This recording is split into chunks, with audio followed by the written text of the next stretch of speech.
Hello everyone, welcome to Imbibe. आप सभी का वेलकम है, आप सभी का स्वागत है आज के इस सेशन में, आज की इस क्लास में।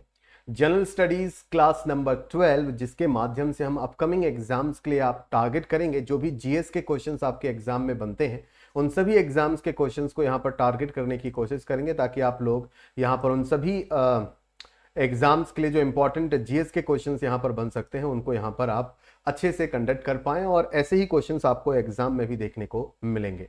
तो चलिए शुरुआत करते हैं आज के सेशन की। आप सभी स्टूडेंट्स के साथ एक एक करके हम लोग जो एमसीक्यू हैं, मल्टीपल चॉइस क्वेश्चन है, उनका डिस्कशन आप सभी के साथ करेंगे। तो सभी लोग तैयार हैं तो एक बार यस लिखकर मुझे बताएगा कि yes sir we are ready. हम लोग बिल्कुल तैयार हैं, हम लोग यहाँ पर बिल्कुल रेडी हैं सेशन को शुरू करने के लिए। तो एक बार फटाफट से यस लिखिए, और दूसरा कि फटाफट से सेशन को यहाँ पर लाइक जरूर कर दीजिएगा। जितने भी लोग यहाँ पर मौजूद हैं, डू लाइक द सेशन। चलिए क्वेश्चन नंबर 1 के साथ करेंगे सेशन की शुरुआत, क्वेश्चंस के डिस्कशन की शुरुआत। और क्वेश्चन नंबर 1 आप सभी के सामने ये रहा। Question number 1, the non cooperation movement was suspended by the Gandhi ji because of, यानी कि गांधी जी के द्वारा जो असहयोग आंदोलन को निलंबित किया गया था, रोक दिया गया था, उसका कारण क्या था? किस रीजन की वजह से असहयोग आंदोलन को रोका गया था? क्योंकि लोगों का, यानी कि poor response from the people, यानी कि लोगों की तरफ से जो प्रतिक्रिया आई थी, रिस्पांस आया था, वो बड़ा ही खराब था। इस वजह से इसे रोक दिया गया था गांधी जी के द्वारा। या फिर रिलक्टेंस ऑफ मिडिल क्लास, यानी कि बेसिकली जो मिडिल क्लास है उनकी इसमें जो भागीदारी थी वो कम थी। या फिर बोथ ए एंड बी, या फिर neither A nor B. Question number 1, non cooperation movement को रोकने का कारण या फिर इसे निलंबित करने का कारण आपका यहां पर क्या था? इसे निलंबित करने का कारण ना तो ऑप्शन नंबर ए है और ना ही ऑप्शन नंबर बी है। आप सभी को याद होगा चौरी चौरा कांड, असहयोग और आंदोलन के दौरान जो हिंसा आपकी यहां पर पनपी और पुलिस चौकी को आग लगा दी गई। उसके बाद गांधी जी को लगा कि हिंसा यहां पर भड़क सकती है और बड़े पैमाने पर देश में हिंसा हो सकती है, वायलेंस हो सकता है। दैट्स वाई उन्होंने असहयोग आंदोलन को क्या कर दिया, वहां पर स्थगित कर दिया था। अगला क्वेश्चन थोड़ा सा लेंदी क्वेश्चन होगा, क्योंकि इसी तरह के क्वेश्चंस आपके एग्जाम में पूछे जाते हैं। तो पहले क्वेश्चन को ध्यान से पढ़िएगा, फिर आंसर यहां पर कीजिएगा। कंसीडर दी फॉलोइंग स्टेटमेंट्स, निम्नलिखित कथनों पर विचार करें। The second women president of the Indian National Congress was Sarojini Naidu. क्या ये स्टेटमेंट यहां पर बिल्कुल सही है कि भारतीय राष्ट्रीय कांग्रेस की दूसरी महिला अध्यक्ष, भारतीय राष्ट्रीय कांग्रेस की दूसरी महिला अध्यक्ष सरोजनी नायडू थी? इसके अलावा आगे बात करते हैं सेकेंड स्टेटमेंट। अगला statement, second statement, the first Muslim president of the Indian National Congress was Badruddin Tyab ji. भारतीय राष्ट्रीय कांग्रेस के पहले मुस्लिम अध्यक्ष बदरुद्दीन तैयब जी थे। आपको बताना है कि which of the following statements given above are correct, is और आर करेक्ट, यानी कि जो दो स्टेटमेंट मैंने आप सभी के साथ यहां पर डिस्कस किए हैं, इन दोनों ही स्टेटमेंट्स में आपको बताना है कि कौन यहां पर करेक्ट है, कौन यहां पर करेक्ट है। Statement number A, statement number 1 और स्टेटमेंट नंबर 2, कौन यहां पर करेक्ट है? ओनली 1 यहां पर करेक्ट है, ओनली 2 यहां पर करेक्ट है। बोथ 1 एंड 2, 1 और 2 दोनों करेक्ट है, नाइदर 1 नॉर 2। बताएगा क्वेश्चन नंबर सेकंड इसका सही जवाब। यहां पर दोनों ही स्टेटमेंट यहां पर इंडियन नेशनल कांग्रेस पार्टी के बारे में बिल्कुल सही है कि फर्स्ट विमेन प्रेसिडेंट जो इंडियन नेशनल कांग्रेस की थी वो सरोजनी नायडू थी, और पहले मुस्लिम president Indian National Congress party के बदरुद्दीन तैयब जी थे। इंडियन नेशनल कांग्रेस पार्टी की स्थापना 1885 1885 में आपकी यहां पर हुई थी। Next question, concerning Tilak's home rule consider the following statement. बाल गंगाधर तिलक जी की बात करें तो तिलक जी के होम रूल के संबंध में निम्नलिखित कथनों पर आपको यहां पर विचार करना है। स्टेटमेंट्स को ध्यान से पढ़िएगा, ध्यान से सुनिएगा। होम रूल मूवमेंट की बात करें तो इसका मेन मकसद, home rule movement educated the masses about the self rule और होम रूल। होम रूल आंदोलन जनता को यहां पर स्वशासन, हमें अपना खुद का शासन इंडिया में करना है, स्वशासन करना है, सेल्फ रूल के बारे में बताता था और लोगों को शिक्षित करता था। या फिर Tilak's home rule movement was mainly restricted in the northern India. Tilak ji की जो होम रूल मूवमेंट थी वो बेसिकली उत्तर भारत तक ही सीमित थी, ये दक्षिण भारत तक आपके यहाँ पर नहीं फैली। तो ये दो स्टेटमेंट्स हैं और आपको यहाँ पर बताना है कि इन दो स्टेटमेंट्स में से कौन से स्टेटमेंट्स आपके यहाँ पर बिल्कुल करेक्ट हैं। Which of the following statements given above are correct? So only one is correct, only two is correct, both 1 and 2 and neither 1 nor 2. Question number 3 बताएगा इसका सही जवाब। यहां पर क्या बनेगा? कि यहां पर जो करेक्ट आंसर है वो ऑप्शन नंबर 1 ही है। Option number 2 is not the correct answer here, कि केवल उत्तर भारत में ही ये मूवमेंट सेंटर्ड नहीं थी, ये मूवमेंट पूरे भारत के लिए थी, ना कि केवल नदन इंडिया के लिए। और इस मूवमेंट के तौर पर अगर मैं बात करूं तो जनता को शिक्षित करना था, जनता को एजुकेट करना था अबाउट दी सेल्फ रूल और स्वशासन। क्वेश्चन नंबर 4 आराम से रीड कीजिए और बताएगा सही जवाब। In the context of the Indian freedom struggle, the famous 3rd June plan is known as which one of the following? भारतीय स्वतंत्रता संग्राम के संदर्भ में प्रसिद्ध 3 जून योजना को 3rd जून प्लान को निम्नलिखित में से किस नाम से भी आपका यहां पर जाना जाता है? इसे CR फॉर्मूले के नाम से भी जाना जाता है, इसे वेवेल प्लान के नाम से भी जाना जाता है, माउंटबेटन प्लान के नाम से भी जाना जाता है और कैबिनेट मिशन प्लान के नाम से भी जाना जाता है। In the context of the Indian freedom struggle the famous 3rd June plan is known as which one of the following? बताएगा सही जवाब कि 3rd जून प्लान को किस नाम से भी जाना जाता है। Question number 4 correct answer. सही जवाब यहां पर क्या बनेगा? सही जवाब इस क्वेश्चन का आपका यहां पर बनेगा 3rd जून प्लान को माउंटबेटन प्लान के नाम से भी जाना जाता है। लॉर्ड माउंटबेटन का जो ये प्लान था, option number C is the right answer है। भारत के स्वतंत्रता संग्राम के संदर्भ में अगर मैं यहां पर बात करता हूं, एम्बाइब एप्लीकेशन पर आप सीडीएस और सीएपीएफ एग्जामिनेशंस की तैयारी के लिए यहां पर achieve CDS CAPF AC batch को आप यहां पर ज्वाइन कर सकते हैं। इस बैच की शुरुआत 8 मई से हुई थी और अभी ये बैच 4 अगस्त तक आपका यहां पर रन होगा। तो आप इस बैच को एम्बाइब एप्लीकेशन पर फ्री ऑफ कॉस्ट रजिस्टर कर सकते हैं, ज्वाइन कर सकते हैं। तो आज ही एम्बाइब एप्लीकेशन को डाउनलोड कीजिएगा और बैच को यहां पर ज्वाइन कीजिएगा। साथ ही साथ जो महा रिवीजन बैच आपका यहां पर चल रहा है यूट्यूब पर 6 जुलाई से लेकर 4 अगस्त, आप इसे फ्री ऑफ कॉस्ट ज्वाइन कर सकते हैं। तो देर मत कीजिएगा, इन क्लासेस को जरूर वॉच कीजिएगा अगर आप इन सभी डिफेंस एग्जामिनेशंस की तैयारी कर रहे हैं। क्वेश्चन नंबर 5 अमोघ वर्ष was one of the famous rulers of which dynasty? अमोघ वर्ष किस वंश के प्रसिद्ध शासकों में से एक था?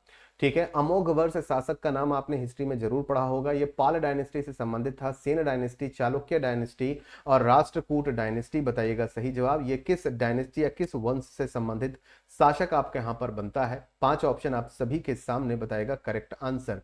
क्वेश्चन नंबर 5 सही जवाब इस क्वेश्चन का बनता है Chalukya dynasty, option number C. Amoghavarsha नाम का जो शासक था ये चालुक्य डायनेस्टी से आपका बिलोंग करते थे।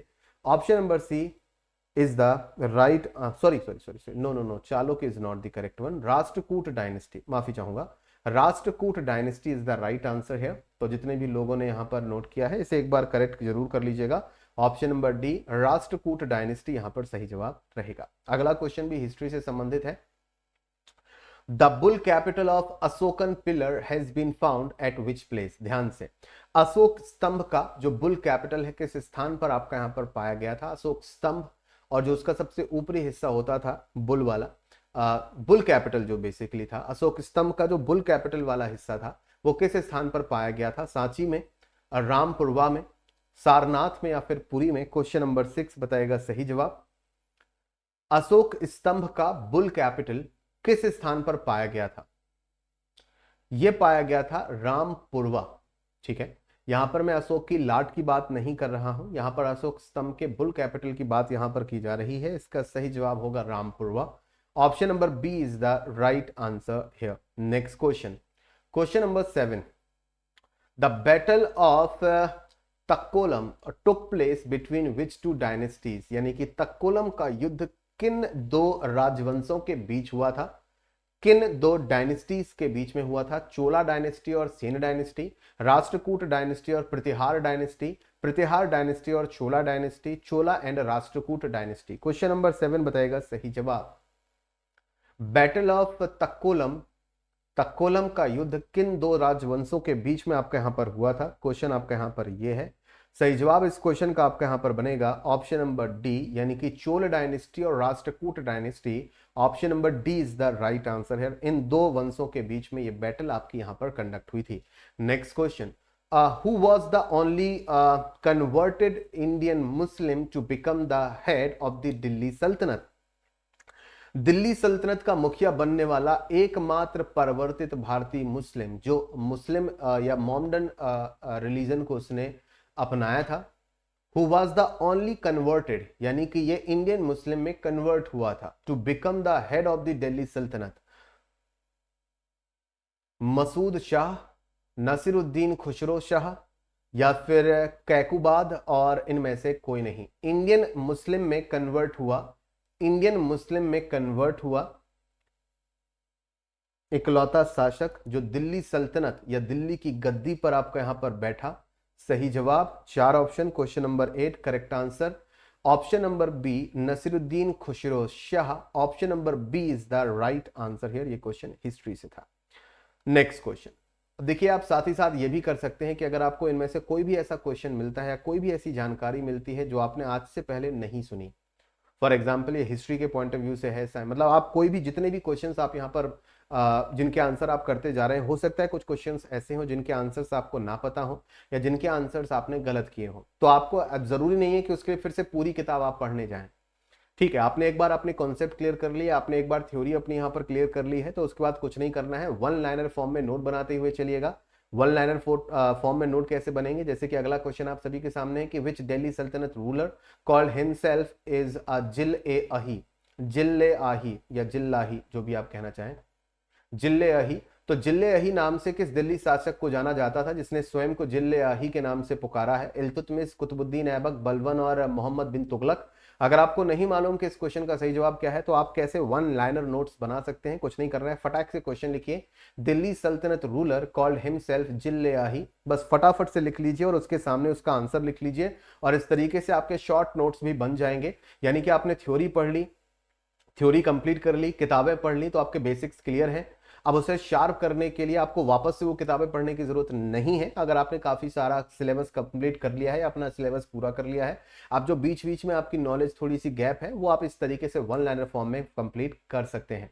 तो साथ ही साथ एक्स्ट्रा नॉलेज को लिखते हुए चलिएगा, नोट डाउन करते हुए चलिएगा। Next question, who appoints the advocate general in a state? किसी राज्य की, पॉलिटी का क्वेश्चन है, किसी राज्य या कंट्री की बात यहां पर हो रही है, किसी राज्य या कंट्री में अधिवक्ता की नियुक्ति आपका यहां पर कौन करता है?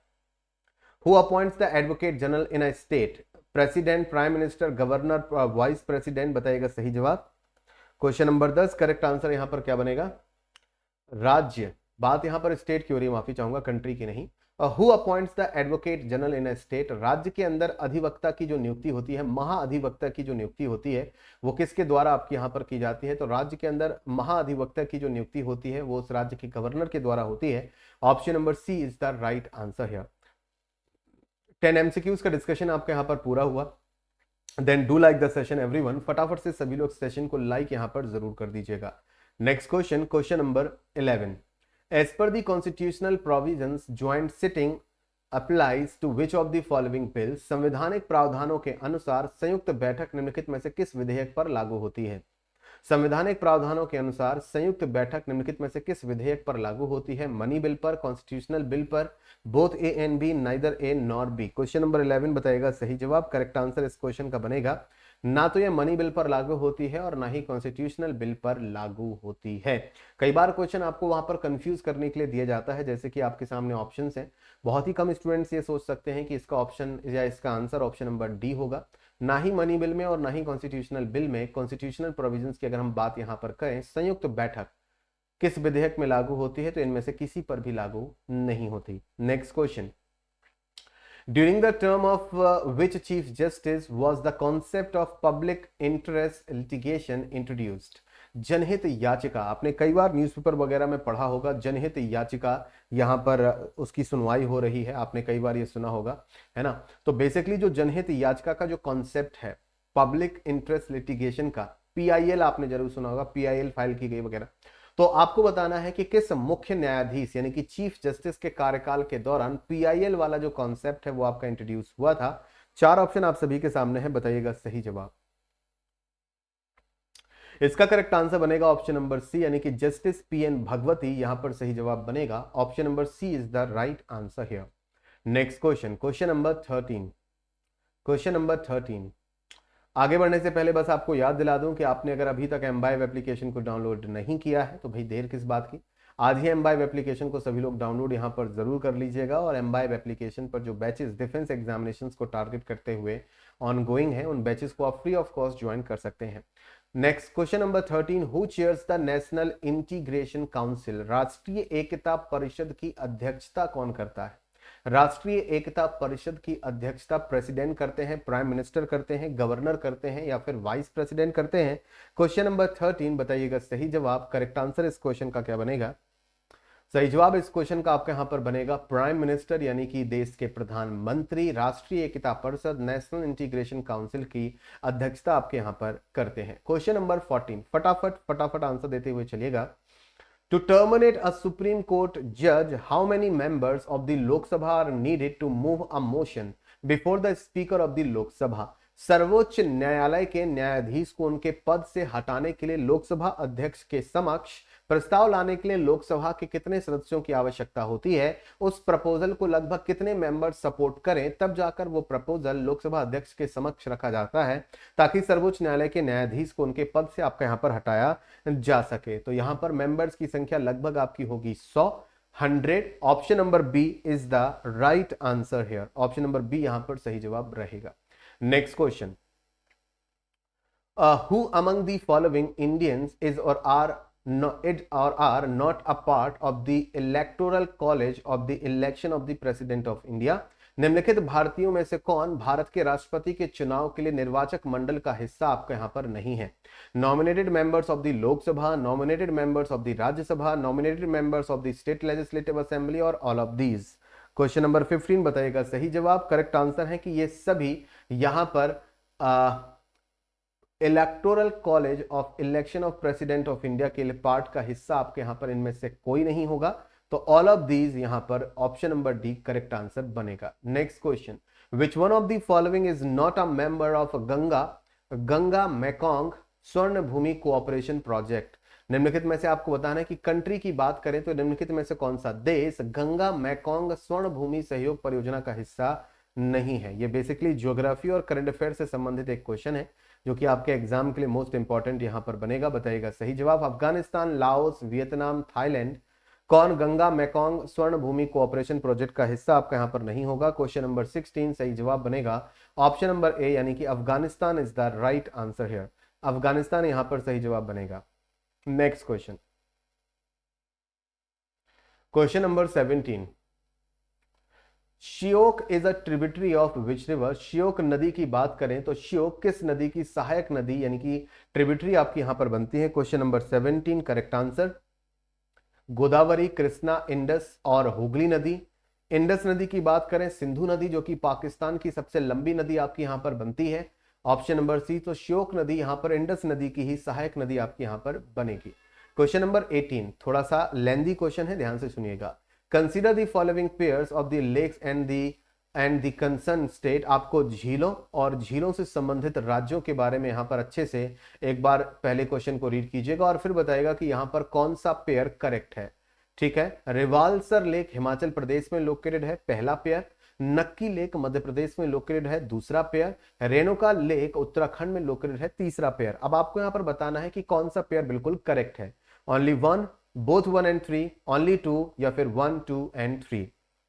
क्वेश्चन नंबर 18 बताएगा सही जवाब। यहां पर जो करेक्ट पेयर आपका है वो है only option number statement number 1, statement number 2 और स्टेटमेंट नंबर 3, ये दोनों आपके यहां पर गलत हैं। Only 1 is correct here. Next question, the Kiel canal links in which two seas? Kiel नहर और कील कैनाल किन दो सागरों को आपका यहां पर कनेक्ट करती है? नॉर्थ सी और बाल्टिक सी और Bering sea, Java sea and South China sea, और इनमें से कोई नहीं। क्वेश्चन नंबर 19 करेक्ट आंसर इस क्वेश्चन का बनेगा उत्तरी सागर, नॉर्थ सी और बाल्टिक सी को कनेक्ट करती है कील नामक नहर। Next question, question number 20, Moscow is situated on the banks of which river? Moscow आपको बताना है, आप सभी जानते हैं कि रूस की राजधानी है मॉस्को, और ये किस नदी के तट पर आपकी यहां पर लोकेटेड है? किस नदी के किनारे ये मॉस्को सिटी आपकी यहां पर लोकेटेड है? तो मॉस्कोवा नाम की रिवर के किनारे मॉस्को सिटी आपकी यहां पर लोकेटेड है रूस में। 20 एमसीक्यूज का डिस्कशन आपका यहां पर हुआ complete. Then do like the session everyone. फटाफट से इस सेशन को यहां पर सभी लोग जरूर लाइक कीजिएगा। मॉस्कोवा रिवर यहां पर करेक्ट आंसर बनेगा। क्वेश्चन नंबर 21 और क्वेश्चन नंबर 22, ये दो क्वेश्चन मैं आपको यहां पर होमवर्क के तौर पर देकर जाऊंगा, तो इन क्वेश्चन का आंसर आपको होमवर्क के तौर पर देना है। जंतु कोशिका झिल्ली मूलतः निम्नलिखित में से किसकी बनी होती है? 4 ऑप्शन, साइंस से संबंधित क्वेश्चन है। होमवर्क के तौर पर आंसर दीजिएगा। और क्वेश्चन नंबर 22 भी यहां पर मैं आपको होमवर्क के तौर पर देकर जा रहा हूं, तो इन दोनों ही क्वेश्चंस का आंसर आपको होमवर्क के तौर पर देना है कमेंट सेक्शन में। ओके एवरीवन, तो आज के लिए इस सेशन में 20 एमसीक्यूज का डिस्कशन मैंने आप सभी के साथ किया और 2 एमसीक्यू आपको होमवर्क के तौर पर दिए। होपफुली कि आज का सेशन आप सभी को पसंद आया होगा। तो आज के लिए इस सेशन में इतना ही। नेक्स्ट वीक से ये क्लास आपको लाइव देखने को मिल जाएगी, तो उस अगले हफ्ते से आप इस क्लास को लाइव यहां पर ज्वाइन कर पाओगे अपने एग्जाम्स की प्रिपरेशन के लिए। तो आज के लिए मेरी तरफ से इतना ही। Thank you so much everyone for joining this session live. Keep imbibing because imbibing is better than learning. Thank you so much. Keep imbibing. We believe in you.